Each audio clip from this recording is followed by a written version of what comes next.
When I first met my son-in-law, I saw in him the charm that most people are easily fooled by. He had a smile that could disarm suspicion and words that rolled off his tongue like honey, smooth and convincing. To outsiders, he seemed ambitious, hardworking, and endlessly devoted to my daughter. But deep down, something in my instincts warned me that behind those eager eyes was a hunger not for love or family, but for power and wealth. I had spent years building my empire, turning scraps of opportunity into something extraordinary, something that was not just money, but a legacy. And though I wanted to believe he had married my daughter out of love, small cracks in his character showed otherwise. The way he asked too many questions about financial accounts, the way his tone shifted whenever business was discussed, the way he treated loyalty like a transaction. Still, I stayed silent, thinking it was paranoia. I convinced myself that family meant trust, and trust meant giving him the benefit of the doubt. It wasn't until that night, when the flames began to lick the walls of the cabin, that I realized just how far his greed would take him, and how dangerous it had become to ignore my instincts. The day started like any other, calm and deceptively ordinary. My daughter had asked me to meet them at the cabin, a place that held so many memories of laughter, family dinners, and quiet evenings by the fire. I thought it was just another gathering, a chance to reconnect. The air was crisp, and the pine trees swayed softly as I drove up the gravel path, unaware of the storm that was about to unfold. He greeted me at the door with that same polished smile, his arm around my daughter, but his eyes flickered with something cold, something rehearsed. The cabin was warm, the fire already burning in the hearth, casting shadows that danced along the wooden walls. We talked, or rather pretended to talk, about trivial things, weather, business, future plans. But beneath his forced laughter, I felt a current of unease, like I was sitting across from a man wearing a mask that was about to slip.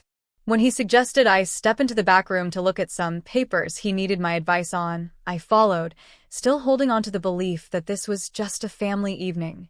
The moment I stepped inside, I heard the lock click behind me, sharp and deliberate. At first, I froze, not comprehending, until the faint smell of gasoline reached my nose, and the reality hit me with brutal clarity. This wasn't a misunderstanding. This was betrayal, planned, calculated, and deadly. Panic clawed at my chest as the first wave of smoke curled beneath the door, thick and suffocating. I pounded on the wood, shouting his name, shouting my daughter's, but the silence on the other side told me everything I needed to know. They were gone. The fire crackled louder, angrier, as if feeding off my fear. The heat pressed against my skin, turning the room into a furnace, and for a moment I felt the weight of mortality bearing down on me. But fear has a strange way of sharpening the mind. I forced myself to stop screaming, to stop wasting precious oxygen, and instead searched the room with frantic eyes. The windows were boarded, the walls reinforced, but in the corner, a loose floorboard. My fingers burned as I clawed at it, pulling until the wood splintered beneath my hands. Beneath it, not an escape, but something even more valuable. The small metal case I had hidden years ago. Inside were copies of contracts, ledgers, and encrypted drives, proof of every deceitful deal, every fraudulent transfer, every shadowed move my son-in-law had tried to cover. He thought he had buried his crimes well, but I had always been 2 steps ahead, preparing for the day truth would be the only weapon left to me. The irony was almost poetic. In trying to destroy me, he had locked me in the same room that held the evidence to destroy him. With the evidence clutched tightly in my trembling hands, survival became my only mission. The flames were no longer distant. They roared against the walls, devouring wood and oxygen alike. Every breath seared my lungs. Every second felt stolen. I scanned the room again, desperate, until my eyes caught the faint glimmer of metal at the base of the boarded window. A single rusted hinge. Using a broken shard of wood from the floorboard, I pried and hammered, coughing violently as smoke blinded my vision. My fingers bled, my arms screamed for rest, but I refused to stop. Finally, with one last heave, the hinge gave way and light pierced through the suffocating darkness. The gap was narrow, cruelly so, but it was enough. I pushed the case through first, unwilling to let go of the one thing that could turn this nightmare into justice, then dragged my own body out, scraping skin and tearing fabric as I squeezed through. When I collapsed outside, the cold night air hit me like salvation.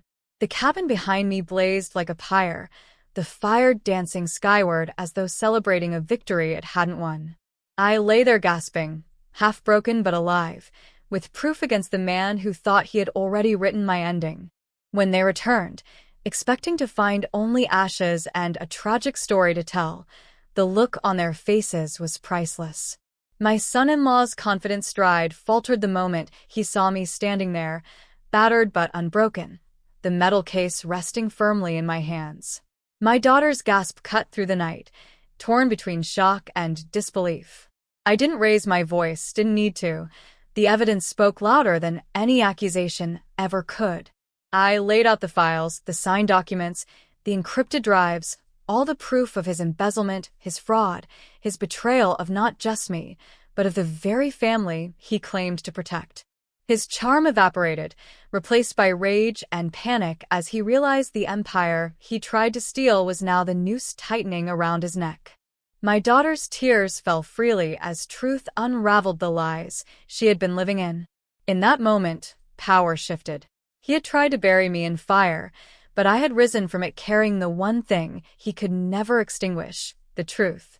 And with that truth came freedom, not just for me, but for everyone who had been deceived by his carefully constructed facade. In the days that followed, justice moved swiftly. The authorities took everything I placed before them, and the mask my son-in-law had worn so well finally shattered under the weight of undeniable truth. He had gambled my life for greed, but what he never understood was that resilience is a force no flame can destroy. My daughter, though broken by the betrayal, found her strength in the ashes, standing beside me as the empire he tried to steal was secured not by his deception, but by my endurance. I walked away from that ordeal not as a victim, but as a survivor who turned betrayal into a weapon and fire into fuel. And if there is one lesson I hold on to, it is this. No matter who tries to silence you, no matter how ruthless their schemes, the truth has a way of burning brighter than any fire meant to consume you.